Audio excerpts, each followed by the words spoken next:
ஈரோடு கிழக்குல உள்ளாட்சி தேர்தலில் நாம் தமிழர் 1% தான் எடுத்திருந்தாங்க. உள்ளாட்சி தேர்தலில் அதிமுக கூட்டணி 30% எடுத்திருந்தாங்க. ஆனா என்னாச்சு, 5% வாக்க எடப்பாடி பழனிசாமி இழந்தார். சீமான் 1% உள்ளாட்சியில் எடுத்தவர் தன்னோட பிரச்சாரத்துல இடைத்தேர்தலில் காசு கொடுக்காம 6.3 எடுத்தார். எடப்பாடிக்கு லீடர்ஷிப் இல்லாதனால அவர் கீழே போறாரு. சீமானுக்கு லீடர்ஷிப் இருக்கிறதுனால, ஈர்ப்பு இருக்கனால அவர் மேல வந்திருக்காரு. அதை வச்சுனா ரேண்டிங்ல எல்லாம் இருந்தீங்களாமே, பிரசாந்த் கிஷோர்கிட்ட இருந்தீங்களாமே, இந்த புள்ளி விவரங்கள் எல்லாம் நோட் பண்ணி வச்சுடுங்க. அதை வச்சுனா தெரியலன்னா என்லைட்டன் ஆயிடுங்க. அதை வச்சுனா சும்மா எடப்பாடி ஈர்ப்பு சக்தி எடப்பாடிக்கெல்லாம் பெருசா ஓட்டு வராது. அதை வச்சுனா புரிஞ்சுடுங்க. அதை வச்சுனா சீமானுக்கு லீடர்ஷிப் தான் முக்கியம். என்ன சிம்பிள்னாலும் சீமான் அதை நிற்பாரு. அதனாலதான் ரெட்டைல சிம்பிள் கிடைச்சுமே எடப்பாடிக்கு லீடர்ஷிப்னால 5% டவுன். சீமானுக்கு என்ன சிம்பிள்னாலும் லீடர்ஷிப் இருந்தனால, பிரச்சார வலிமை இருந்தனால 1ல இருந்தவர் 6.3 போனார். இதுதான் சீமானுக்கு மெரிட். சீமான் ஜாதிவாரி கணக்கெடுத்து தான் இடஒதுக்கீடு கொடுக்கணும் அப்படின்னு போட்டா சொல்றாரியா. ராமதாஸ் எங்களுக்கு கூட இடஒதுக்கீடு அறிக்கை சட்டத்துல இடம் இருக்குன்னு கேட்கிறாரியா. அப்படி சொல்லி களத்துக்குள்ள நிற்கிறார் இல்லையா. 5% ஓட்டு தான் எடுத்தாரு. ஆனா களத்துக்குள்ள ஒரு இஷ்யூ எடுத்து ஓடாம நிற்கிறார் இல்லையா. அப்ப விஜய் யாரு? விஜய் ஓடிட்டாரு ராமதாஸ் கண்டு பயந்து. சீமான் 6.3 எடுத்தவர் 8.3 எடுத்துட்டாரு. 2 உயர்ந்துட்டாரு. ஈரோடு கிழக்குல சீமானுக்கு ஜாதியா இருக்கு. அங்க காந்தராஜி விஷத்தனமா பேசிட்டு காந்தராஜி இதை பேசும். சீமானுக்கு ஜாதியா ஈரோடு கிழக்குல இருக்கு. காந்தராஜி டாக்டர் ஐயா விஷமா இருக்க கூடாது, உண்மையை பேசணும். அந்த ஈரோடு இடைத்தேர்தல் ஒருவேளை நடக்கும்போது நாம் தமிழர் கட்சி அதே மை சின்னத்துல தான் போட்டிடுவாங்களா, இல்லை சின்ன மாற்றப்படுமா? அதனுடைய நிலவரம் என்ன? நாம் தமிழருக்கெல்லாம் சின்ன பிரச்சனை இல்லைங்க. சீமான் லீடர்ஷிப் தான் ஓட்டு. ஈரோடு கிழக்குல உள்ளாட்சி தேர்தலில் நாம் தமிழர் 1% தான் எடுத்திருந்தாங்க. உள்ளாட்சி தேர்தலில் அதிமுக கூட்டணி 30% எடுத்திருந்தாங்க. அதிமுக காசு கொடுத்தாங்க, எடப்பாடி காசு கொடுத்தாங்க. காசு கொடுத்தாரு எடப்பாடி, எல்லாத்துக்குமே தெரியும். தென்னரசு அவர்கள் நிற்கும் போது ரெட்டல சின்ன இருந்தது. ஆனா என்னாச்சு, 5% வாக்க எடப்பாடி பழனிசாமி இழந்தார். ஆனா சீமான் 1% உள்ளாட்சியில் எடுத்தவர் தன்னோட பிரச்சாரத்துல இடைத்தேர்தலில் காசு கொடுக்காம 6.3 எடுத்தார். நான் எவ்வளவு எடுப்பாருன்னு சொல்லல. ஏன்னா செந்தில் பாலாஜி அதிரடி பண்ணுவாரு. நியூ ஓட்டர்ஸ் எல்லாம் சீமான் வருவாருன்னா அதை டார்கெட் பண்ணி தூக்குவாரு. அதனால என்ன எடுப்பாருன்னு சொல்லல. ஆனா வளர்ச்சி அடைவார்கள் மட்டும் நான் தெளிவா சொன்னேன். 7% அதை ஏற்கனவே எடுத்த ஓட்ட எடுத்துட்டார். சதவீதம் ஒரு 6% குறைவு. அதை மெயின்டைன் பண்ணிட்டாரு. எடப்பாடி பழனிசாமி 5% குறைஞ்சாரு. அதை வச்சுதான் அன்னைக்கு நான் சொன்னேன், எடப்பாடி பழனிசாமி ஈர்ப்பு சக்தி இல்ல, சீமானுக்கு ஈர்ப்பு சக்தி இருக்கு. 1% உள்ளாட்சி தேர்தல் ஓட்ட 6.3 சீமான் உயர்த்திட்டாரு. அவரோட பிரச்சார பலம் தான் முக்கிய காரணம். அவருக்கு லீடர்ஷிப் தான் அவரை வளர்க்குது. அதை வச்சு பாத்துக்கிடுங்க. எடப்பாடிக்கு லீடர்ஷிப் இல்லாதனால அவர் கீழே போறாரு. சீமானுக்கு லீடர்ஷிப் இருக்கிறதுனால, ஈர்ப்பு இருக்கனால அவர் மேல வந்திருக்காரு. அதை வச்சுனா ரேண்டிங்ல எல்லாம் இருந்தீங்களாமே, பிரசாந்த் கிஷோர்கிட்ட இருந்தீங்களாமே, இந்த புள்ளி விவரங்கள் எல்லாம் நோட் பண்ணி வச்சுடுங்க. அதை வச்சுனா தெரியலன்னா என்லைட்டன் ஆயிடுங்க. அதை வச்சுனா சும்மா எடப்பாடி ஈர்ப்பு சக்தி எடப்பாடிக்கெல்லாம் பெருசா ஓட்டு வராது. அதை வச்சுனா புரிஞ்சுடுங்க. அதை வச்சுனா ஓகே, அதை வச்சுனா மறக்க முடியுமா? உட்காரட்டு நான் நிரூபிக்கிறேன். அதை வச்சுனா நான் நிரூபிக்கிறேன். சோ அப்ப 30 எடுத்தவர் 26 வாக்கு குறைஞ்சு போயிட்டாப்ல. சோ சீமானுக்கு ஓட்டுங்கிறது அவருக்கு லீடர்ஷிப்புக்கு தான், அவருக்கு பிரச்சாரத்துக்கு தான். இதுதான் நான் சொல்றேன். இதுல சீமான் 2ஆம் கட்ட தலைவர்களுக்கு நாம சொல்லும் போது வருத்தமா இருக்கும். சௌதரி இளவஞ்சி எல்லாம் நான் குறைச்சே சொல்லல. அது ஹெட்டிங்ல யாரோ போட்டு விட்டுட்டாங்க. அதாவது இளவஞ்சி என்ன திட்டாங்க, என் சௌதரி தான் இளவஞ்சி, டாக்டர் இளவஞ்சி என்னைக்கு என் சௌதரி தான். திட்டினாலும் அவங்க என் சௌதரி தான். ஏன் திட்டினாங்கன்னா ஹெட்டிங்ல பார்த்ததை பொறுத்து அவங்களுக்கு தான் சொல்லிட்டு என்ன திட்டி விட்டாங்க. பரவாயில்ல, என் சௌதரி தானே, ஒரு சொந்த சௌதரி திட்டினா அண்ணன் அதை கண்டுக்காண்டாம். இது சீமானுக்கு பிரச்சாரத்துக்கு கிடைக்கக்கூடிய ஒரு வலிமை. அப்ப அந்த சிம்பிள் எதுனா மேட்டர் இல்ல. சீமானுக்கு சிம்பிள் எதுன்னு தான் போடுவாங்களே தவிர, எடப்பாடி மாதிரி ரெட்டல சிம்பிள் இல்லைன்னா சிம்பிள் எடப்பாடி மாதிரி சிம்பிள் தான் முக்கியம், எடப்பாடி லீடர்ஷிப் முக்கியம் இல்ல. சீமானுக்கு லீடர்ஷிப் தான் முக்கியம். என்ன சிம்பிள்னாலும் சீமான் இருப்பாரு. அதனாலதான் ரெட்டல சிம்பிள் கிடைச்சுமே எடப்பாடிக்கு லீடர்ஷிப்னால 5% டவுன். சீமானுக்கு என்ன சிம்பிள்னாலும் லீடர்ஷிப் இருந்தனால, பிரச்சார வலிமை இருந்தனால 1ல இருந்தவர் 6.3 போனார். இதுதான் சீமானுக்கு மெரிட். சோ சிம்பிள் எல்லாம் சீமானுக்கு ஒரு மேட்டரே கிடையாது. சீமான் லீடர்ஷிப்புக்கு தான் ஓட்டு, அவருக்கு பிரச்சாரத்துக்கு தான் ஓட்டு. உள்ளாட்சி தேர்தலில் 1% வாக்கெடுத்த அந்த கட்சி மக்களவை தேர்தலில் 8% போதுன்னா சீமானுக்காக தான் ஓட்டு. இதுதான் அந்த கட்சியில் இருக்க மற்றவங்க எல்லாம் போகும்போது கூட நான் சொல்லுவேன், ஒரு காஞ்ச இலை விழுந்துன்னா ஒரு துளிர்க்கும், நிறைய இலைகள் துளிர்க்கும்ங்கிறத நான் அதை சொல்லுவேன். உண்மை அது. சீமானை பொறுத்தவரை அது உண்மை. சோ சீமானுக்கு லீடர்ஷிப்பும் அவருக்கு பிரச்சாரம் தான் அங்க பலம். அங்க இதை கூட ஒரு ஈரோடு கிழக்குல கண்டிப்பா இருப்பார், ஓட மாட்டார். அதை எப்படி பயன்படுத்துவார்னா, கிளிங் சைலன்ஸ்க்கு ஆளக்கூடிய சீமான் அதை எப்படி பயன்படுத்துவார்னா, சப் கேட்டகரைசேஷன்ல நான் தேவேந்திர வேளாளருக்கும் பறையருக்கமா இருக்கிறேன், அவங்களுக்கு 5% ஓய்த்து கொடுக்கணும்னு தமிழ்நாடு ஃபுல்லா 233 தொகுதியில் உள்ள பறையர்களும் தேவேந்திர வேளாளர்களும் அதை ரீச் ஆகக்கூடிய அளவுக்கு அதை கொண்டு போவார். பலம் நிரூபிக்காத, இதுவரை களத்துக்குள்ள வராத, எதிர்ப்பு இல்லாத விஜய் அடிக்க வேண்டிய அவசியம் இல்லை. என்றாலும் ஒரு சிலர் விஜய் வச்சு சீமான ஒரு கம்பேர் பண்ணனால விஜய் அதுல வலமும் போகாம இடமும் போகாம நடுப்புல இருக்கிறாரு, கொள்கையற்றவரா இருக்கிறாருன்னு ஒரு சின்ன அடி தட்டிடுவார் மறைமுகமா. சிலருக்கு கொள்கை இல்ல, முடிவு எடுக்க தெரியாம இருக்கிறாங்க அப்படின்னு இவரு நான் இதுல முடிவு எடுத்து கொண்டு போவார். அடுத்த சொல்லி நான் வேறுபடுறேன். கலைஞருக்கு வெற்றி ஒரு மிகப்பெரிய சமநீதி புரட்சி. ஆயத்தனாரும் எம்ஜிஆரும் காரணம். கலைஞர் ஒரு பெரிய லீடர். அவரு எல்லாரும் அண்ணாவே தோக்கும்போது ஜெயித்தவர். அவர் ஒரு பவர்ஃபுல் வின்னிங் ஹார்ட்ஸ். அதை ஆயத்தனார் பெற்று கட்டினாரு. வழி இல்லாத போது எம்ஜிஆரும் அதை ஏத்துக்கிட்டாரு. சோ அவரு 69ல கலைஞரோட வெற்றிங்கிறது மிகப்பெரிய சமநீதி புரட்சி. அந்த புரட்சியை சீமான் என்ன சொல்லுவார்னா, நெடுஞ்செழியன் தோல்வி தமிழகத்துக்கு பெரிய பாதிப்புன்னு அவர் ஸ்டைல்ல அதை கொண்டு போவார். அதுவும் ஈரோடு கிழக்கு மட்டும் இல்ல, ஒட்டுமொத்த தமிழகத்துக்கு கொண்டு போவார். அடுத்தால வீரப்பன் கொள்ளக்காரன்னா கருணாநிதிக்கு ஜெயலலிதாவுக்கு என்ன பேருன்னு கேட்பாரு. அதுவும் வீரப்பனுக்காக தமிழ் தேசிய இதுக்கான இருக்கிறான்னு தமிழ்நாடு ஃபுல்லா கொண்டு போவாரு. அதே மாதிரி எம்ஜிஆர் மலையாளி ராஜா முகமது தான் காப்பாத்தி விட்டாரு, அது முல்லை பெரியார்ல விட்டு கொடுத்தாரு. அந்த மாதிரி எம்ஜிஆர் ஊழல் பேர் வழி அது நடிப்பாருன்னா தமிழ் ஐக்கான் தான் எனக்கு முக்கியம், எம்ஜிஆர் முக்கியம் இல்ல. விஜய் முண்டெடுத்து எம்ஜிஆர் முண்டெடுத்துலாம் ரஜினி சீரான விஜய் சந்தர்ப்பாதியாகி எம்ஜிஆர் சீராயெல்லாம் அந்த கதைலாம் சந்தர்ப்பாதிகளின் கதை, சுயநலவாதிகளின் கதை. நான் கொள்கை ரீதியா எம்ஜிஆர் ஊழல் ஜெயலலிதா ஊழல் அடிச்சு நிப்போன்னு 233 தொகுதிக்குன்னா அதை ப்ரொபகேட் பண்ணுவாரு. இப்படி பல விஷயங்களை ரெண்டு பிரதமர்களை ஒரு தமிழனா தலைநிமிர்ந்து காமராஜ் கமெண்ட் பண்ணாரு, ஒரு தமிழனை நிமிர்ந்து நின்ற காமராஜ் வந்து சாதாரண ஒரு மாணவன் கிட்ட மிக பணிவோட செயல்படுவார், அதை ஹைலைட் பண்ணுவாரு. அதுவும் ஈரோடு கிழக்குக்காக இல்ல, 234 தொகுதிக்காகவும் தான். ஐயா பசுமன் முத்துராமலிங்க தேவரோட பல அரசியல் கொள்கையற்ற அரசியல் வியாபாரம், இப்போ பலமே நிரூபிக்காம வியாபாரம் பண்ண வந்திருக்காங்க இல்லையா, நடிகர் விஜய் போன்றவங்க ஜான ஆரோக்கியசாமிக்கு ஒரு அமௌண்ட் கொடுக்க அவர் அதை ப்ரொமோட் பண்ண மொத்தமா ஏற்பாடிட்டு இருந்து அந்த வசூல் பண்ணிக்கலாம் மாதிரி வியாபாரத்துக்கு வந்திருக்காங்க இல்லையா. அந்த வியாபார அரசியல கொள்கையற்ற அரசியல் வியாபாரம் பசுமான ஐயா முத்துராமலிங்க தேவர் சொன்னதை அங்க ஈரோடு கிழக்குல ப்ரொபகேட் பண்ணுவார். இப்படி சீமான் வந்து ஈரோடு கிழக்க தமிழக அளவுல தான் பாப்புலர் ஆகுதுக்கும் எந்த தேர்தல் நான் அனுப்புங்கிறதுக்கும் மக்களை நம்பி நிற்க மக்களுக்காக அனுப்புங்கிறதுக்கும் சீமான் வந்து பயன்படுத்துவார். தேர்தல் ஜெயிக்க போறது திமுக அணி தான். செந்தில் பாலாஜி 65% குறையாம கொண்டு வந்துருவார். இப்ப 56% ஈரோடு கிழக்கு மக்களவை தேர்தலில் ஈரோடு கிழக்கு செக்மெண்ட்டுக்குள்ளே 56.5% திமுக அணி எடுத்திருக்காங்க. அது மக்களவை தேர்தலில் அந்த செக்மெண்ட்டுக்குள்ள 56 எடுத்தாங்கன்னா இடைத்தேர்தல் போது 65 தாண்டி போயிடும். இருந்தாலும் ஒரு மேக்சிமம் ஒரு பாயிண்ட்டுக்கு மேல போகாதனால 65 நான் நிறுத்துறேன். அதுக்கு மேலே போகக்கூடிய கெப்பாசிட்டி உண்டு. ஏன்னா போட்டியே பெருசா இருக்காது. அன்னைக்கு 38 எடுத்த அதிமுக எடப்பாடிக்கு ஈர்ப்பு சக்தி இல்லாதனால அவங்க 25, 26 தான் நின்னாங்க. இப்ப அதிமுக 23 போயிட்ட 23 போன அதிமுக எப்படி அங்க கண்டஸ்ட் பண்ணி தாக்கு பிடிக்க முடியும்? 15 தான் இருக்கும். அப்ப டெபாசிட் போயிடும் அதிமுகவுக்கு. சீமான் இந்த களத்தை வந்து அதிமுக வலையப்படுத்தி தான் 2026 வளர்றதுக்கு பயன்படுத்துவாரு. முடிஞ்சா கட்டும் எதிர்ப்பு திமுக இருக்கு, அது இருக்கு விஜய்க்கு சர்வே அப்படி ஒரு சொன்னா விஜய் நிறுத்தி பாருங்க, சாணக்கியா சர்வே விஜய் நிறுத்த சொல்லுங்க, அந்த சர்வே இந்த சர்வே ஜான ஆரோக்கியசாமி சர்வே எல்லாமே நிஜம்னா நம்பிக்கை இருந்தா விஜய் கேண்டிடேட் போட சொல்லுங்க. நான் விஜய் குறைச்சு மதிப்பிடல. ஒரு புதிய கட்சிக்கு வந்து இடைத்தேர்தல் தான் பெருசு. ஆர்கேஆர்ல டிடிவி தினகரன் 50% ஓட்டு எடுத்து ஜெயித்தாரு.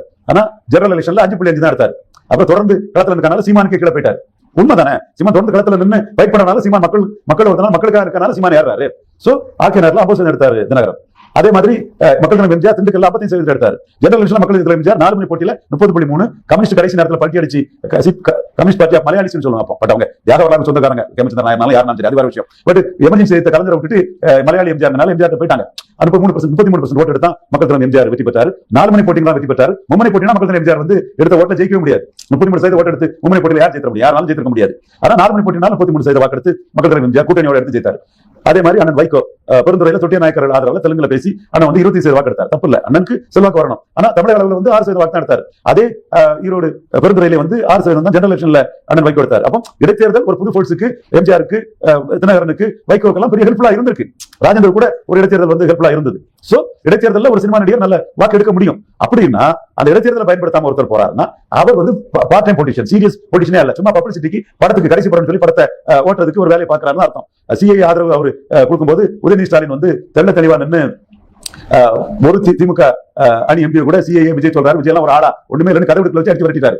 அதுக்கு பிறகு வழி இல்லாம மைக் படம் போட்டா சீமானுக்கு தமிழ் தேசிய ஆதரவாளர்கள் 6.8% வாக்கு எடுத்திருக்காரு. நம்மள மீறி தான் இந்த வாக்கு எடுத்திருக்காரு. விஜய் எல்லாம் ஒரு ஆளாண்டி தான் கேட்டு தான் இந்த வாக்கு எடுத்திருக்காரு. இந்த 24 தேர்தலுக்கு முன்ன அதை போட்டா உலக தமிழர்கள் மத்தியில உள்ளூர் தமிழர்கள் மத்தியில பெங்களூர்ல எல்லாம் கோட் படத்துக்கு ஒரு லாபம் கிடைக்குன்னு அந்த பப்ளிசிட்டிக்காக கட்சி ஆரம்பிச்சு அந்த மைக் படத்தை போட்டு விளம்பரத்தை போட்டு லாபத்தை பார்த்துட்டாரு. பழிப்புவாதி தானுங்க. ரஜினி ரசிகன் பிழைச்சவர் தானே எம்ஜிஆர் ரசிகன் பழிப்புக்காக சொன்னாரு. ஆமாங்க, ரஜினி ரசிகன் பிழைச்சவர் தான் எம்ஜிஆர் ரசிகன் பழிப்புக்காக சொன்னாரு. ஃபேக்ட் இது. அப்போ இவங்க வந்து இந்த இடைத்தேர்தலையும் ஒரு பப்ளிசிட்டிக்காக விஜய் போட்டிட்டார் எத்தனை சதவீத வாக்குன்னு போட்டுக்கிட்டு களத்துக்குள்ள வராம போறதுக்குள்ள வாய்ப்பு இருந்ததுன்னா அது நகைச்சுவாயிரும். வாங்க களத்துக்குள்ள. நான் நல்லதான் சொல்றேன், சகாதேவ மாதிரி சொல்றேன், நக்கல் நையாண்டி அடிக்கலாம் நினைக்காண்டாம். நல்லதான் சொல்றேன், களத்துக்குள்ள வாங்க. எம்ஜிஆர் திண்டுக்கல்ல தான் ஜெயித்தாரு, டிடிவி தினகரன் ஆர்கேஆர்ல தான் ஜெயித்தாரு. 20% வாக்கு அண்ணன் வைகோ பெருந்துறை தான் எடுத்தாரு. நீங்க இடைத்தேர்தலே வராதவங்க கூரையேறி கோழி பிடிக்க முடியாது வானகிரி வைகுண்டம் போவானா? கடல் என்னைக்கு அல நிக்கிறது, களத்துக்குள்ள என்னைக்கு வர்றது? இடைத்தேர்தல் நீங்க வரலன்னா என்ன கணக்கு போடப்படும்னா உங்களுக்கு 210 நாள் நிக்கிறதுக்கு ஆசை இல்ல. எடப்பாடி கூட எப்படியாவது அட்ஜஸ்ட் பண்ணி போறதுக்கு உங்களுக்கு ஆசை. காரணம் நீங்க இலவசங்களுக்கு ஆதரவான நிலைப்பாடு எடுக்கிறீங்க. லூசர் சன்ஸ் என்ன தெரியல, இலவசங்களுக்கு ஆதரவாட்டா இப்ப வந்து அன்னைக்கு எம்ஜிஆர் மாதிரி ஸ்டாலின் தான் அந்த இலவச ஆதரவு ஓட்டு பெண்கள் ஓட்டு எடுக்க முடியும். எடப்பாடி அதை நோக்கி தான் போவார் அதிமுகங்கறனால. அப்ப இலவசங்களுக்கு எதிர்ப்பானவர்கள் ஓட்ட சீமான் வைக்கிறாரு. இந்த நாட்டு மக்கள் சன்மானத்துக்கு இழுக்கு அது இதெல்லாம் அவர் பேசுறாரு. அப்ப நீங்க இலவசத்துக்கு ஆதரவா விஜய் போறாருன்னா எடப்பாடிக்கு ஆதரவா உள்ள போய் கூட்டணி போறது தான் திட்டம் போறான்னு அர்த்தம். நம்ம கூர்ந்து அதை கண்டுபிடிச்சுக்குவோம். நீங்க வந்து திமுக அதிமுக எடுத்தீங்கன்னா இலவசங்களை இருக்கணும் சீமான் மாதிரி. அப்ப இதெல்லாம் பார்க்கும்போது ஈரோடு களத்துக்குள்ள நீங்க விஜய் வருவாரான்னு எனக்கு தெரியல. இது விக்கிரவாண்டி களத்துக்குள்ள ஜான ஆரோக்கியசாமிக்கு மன வலிமை இல்லாதனால டாக்டர் ராமதாஸ் 10 பிள்ளைஜி சொல்லுவாரு. அதுக்கு என்ன பதில் சொல்லன்னு தெரியாம விக்கிரவாண்டி களத்தை விட்டு விஜய் ஓடிட்டாரு. அதுவே மைனஸ் தான். அதே நம்ம பிரஜாதிகள் என்ன நினைப்பாங்க, சீமான் வந்து ஜாதிவாரி கணக்கெடுத்து தான் இடஒதுக்கீடு கொடுக்கணும் அப்படின்னு போட்டா வந்து சொல்றாரியா. ராமதாஸ் வந்து எங்களுக்கு கூட இடஒதுக்கீடு அதுக்கே சட்டத்துல இடம் இருக்குன்னு கேட்கிறாரியா. அதுக்கு சீமான் எல்லாருக்கும் தான் இடஒதுக்கீடு வேணும், ஜாதிவாரி கணக்கெடுப்பு நடத்தி கொடு எல்லாருக்கும் வேணும்னு பேசுறாங்க. பிரஜாதிகள் சீமான நினைப்பாங்க. அப்படி சொல்லி களத்துக்குள்ள வந்து இருக்கிறார் இல்லையா. 5% ஓட்டு தான் எடுத்தாரு, ஆனா களத்துக்குள்ள ஒரு இஷ்யூ எடுத்து ஓடாம இருக்கிறார் இல்லையா. அப்ப விஜய் யாரு? விஜய் ஓடிட்டாரு ராமதாஸ் கிட்ட பயந்து, 10.5 ராமதாஸ் கிட்ட பயந்து ஓடிட்டாரு தானே. அவங்கள பிரஜாதிகளும் விஜய் கணக்குல இருப்பான். நீங்க வந்து சும்மா உங்க வசதிக்கு நாங்க டைரக்டா அங்கதான் குதிப்போம் அப்படின்னு சொன்னா மட்டும் ஏத்துக்க மாட்டான் இல்லையா. இப்பவும் மீண்டும் இந்த கிண்டல் கேள்வி நக்கலுக்கு ஆளாகாம சும்மா போட்டி போடாம விஜய் போட்டியிட்டால் எத்தனை சதவீதம்னு போலியா பொய்யா ஒரு கருத்து கணிப்போட போட்டு நீங்களே பார்த்து சந்தோஷப்படாம களத்துக்குள்ள வாங்க, என்ன வாக்கு நிறுவீங்க. நான் சுயநலமா தான் சொல்றேன். விஜய் வந்தா எடப்பாடிக்கு மேல அடி விடும். கருப்பு எம்ஜிஆர் வரும்போது லேடி எம்ஜிஆர் ஜெயலலிதா அம்மையாருக்கு தான் பாதிப்பை ஏற்படுத்திச்சு. எம்ஜிஆர் ஜெயித்த மாதிரி ஜெயலலிதா அம்மையார் ஜெயிக்க முடியாம போனது காரணம் கருப்பு எம்ஜிஆர் தான் காரணம். 8% ஓட்டு எடுத்துட்டு போயிட்டாப்ல. அதே மாதிரி எம்ஜிஆர் ஆட்சி கொடுப்போம் கமலஹாசன் வரும்போது ரெட்டலைக்கு தான் பாதிப்பு. அதே போல ஒரு புது போர்ஸ் வரும்போது திமுக பாதிக்காது, ஆட்சி அதிகாரத்தில் இருக்கக்கூடிய கட்சி பாதிக்காது. தோத்து போன கட்சி தான் புது போர்ஸ்ல பாதிக்கும். ரங்கராஜ் பாண்டையும் இந்தியாவுடைய மணி இதை புரிஞ்சு விடணும். தோத்து போன போர்ஸ் தான் பாதிக்கும். அதுல தொடர் தோல்வியில 25 எடுத்த இடத்துல ஜெனரல் எலெக்ஷன்ல 23 எடுத்துக்கூடிய எடப்பாடி தான் மேல பாதிப்பாரு. சீமான் 6.3 எடுத்தவர் 8.3 எடுத்துட்டாரு, 2 உயர்ந்துட்டாரு. ஈரோடு கிழக்குல சீமானுக்கு ஜாதியா இருக்காங்க. காந்தராஜி விஷத்தனமா பேசிட்டு காந்தராஜி இதை பேசும். சீமானுக்கு ஜாதியா ஈரோடு கிழக்குல இருக்கு. காந்தராஜி டாக்டர் ஐயா விஷமா இருக்க கூடாது, உண்மையை பேசணும். நான் ஆணித்தரமா அடிச்சு தான் கேட்கிறேன் உங்கள்கிட்ட. 6.3 எடுத்த சீமான் 8.3 எடுத்துட்டாரு ஈரோடு கிழக்குள்ள. பணம் செலவழிக்கல, ஒண்ணும் செலவழிக்கல. 26 எடுத்த எடப்பாடி பழனிசாமி 23 எடுத்துட்டாரு. எடப்பாடிக்கு ஜாதி அங்க இருக்கு. அப்ப இதை நீங்க பேசணுமா இல்லையா? அப்போ விஜய் சந்திரிகா பார்த்தா கீழே இறங்கி வரக்கூடிய எடப்பாடி பழனிசாமி தான் பலனப்படுவார். இது காந்தராஜுக்கு மட்டும் இல்ல, மணிக்கும் ரங்கராஜ் பாண்டிய நண்பர்கள் தான், மதிப்புக்குரியவங்க தான், பாசத்துக்குரியவங்க தான். உங்களுக்கு தெரியுங்க சொல்றேன். அப்ப விஜய் வந்தா பாதிக்கப்படக்கூடிய ஒரு டிக்ளைன் ஆயிட்டு இருக்கக்கூடிய எடப்பாடி பழனிசாமி தான் பாதிக்கப்படுவார். குறிப்பா ரங்கராஜ் பாண்டியனுக்கு திரும்ப அழுத்தி ஆணித்தரமா சொல்றேன்.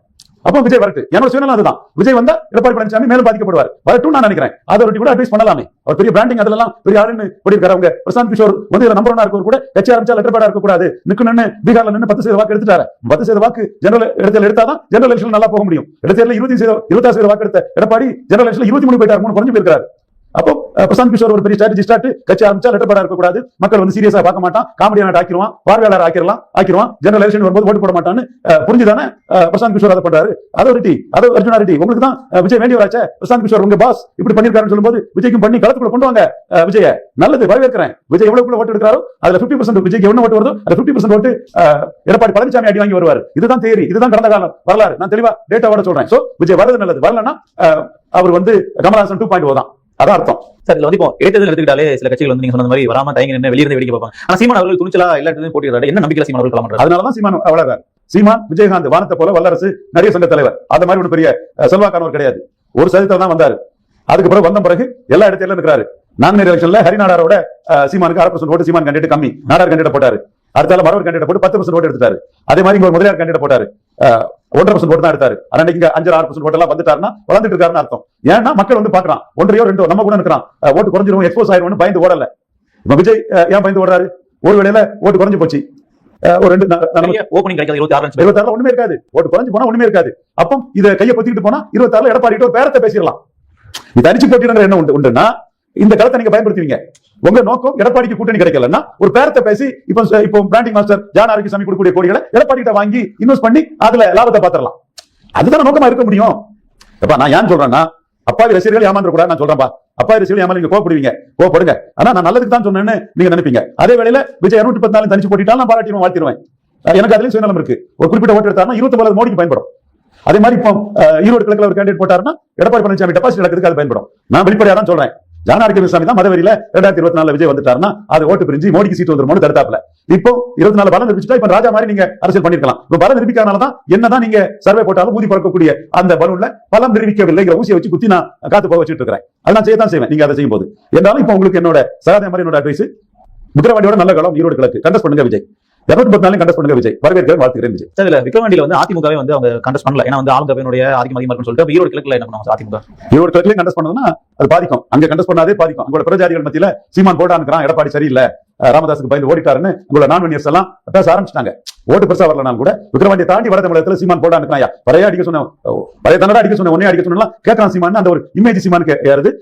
மனிதர்கள் மத்தியிலுமே சீமான் நியாயமா நிக்கிறாரு, எடப்பாடி மாதிரி ஓடலங்கிறது வந்துட்டு இருக்குது. நிக்கிறது சீமானுக்கு பெரிய லாபங்க. தினகரன் கமலஹாசன் நிக்கிறதுனாலதான் அவங்க பெரிய ஆட்கள். தினகரன் கமலஹாசனும் 2% நாங்குநேரில் எடுத்த சீமான், 1.5% விக்கிரவாண்டியில் எடுத்த சீமான் நின்னனாலதான் 6.8% 21 சட்டமன்ற தேர்தல் எடுத்தாரு. இவங்க நிக்காம போனால்தான் கமலஹாசன் வந்து 3.7 எடுத்தவர் 2.5 போயிட்டாரு, 5% எடுத்தவர் 2.5 போயிட்டாரு தினகரன். சோ நிக்கிறதா லாபம். இது தப்பான அட்வைஸ்ல விஜய் வந்து காலி பண்றாங்க. சொந்த காசுல விஜய் சூனியம் வச்சுட்டு இருக்காரு. இவங்களுக்கு எல்லாம் பணம் வேற கொடுத்து காலி ஆயிட்டு இருக்காரு. பிரசாந்த் கிஷோர் அறிவுபூர்வமா அதை நிக்கிறாரு. சோ யார் நிக்கலன்னா அது மைனஸ் தான். அது எடப்பாடி நிக்கலன்னா அவருக்கு மைனஸ் தான். விக்கிரவாண்டியில் இருக்காது மைனஸ், இங்க நிக்காம போனா கூடுதல் மைனஸ் ஆவார். அதிமுக தலைவர் சீமான் அவர்களுக்கு இன்னொரு லாபம் இருக்கும் அப்படின்றது. சீமான் அங்க வந்து அந்த இடைத்தேர்தல தமிழக அளவில் தன் கருத்துக்களை கொண்டு போறதுக்கு தான் பயன்படுத்துவார். திறம்பட அதை பயன்படுத்துவார்.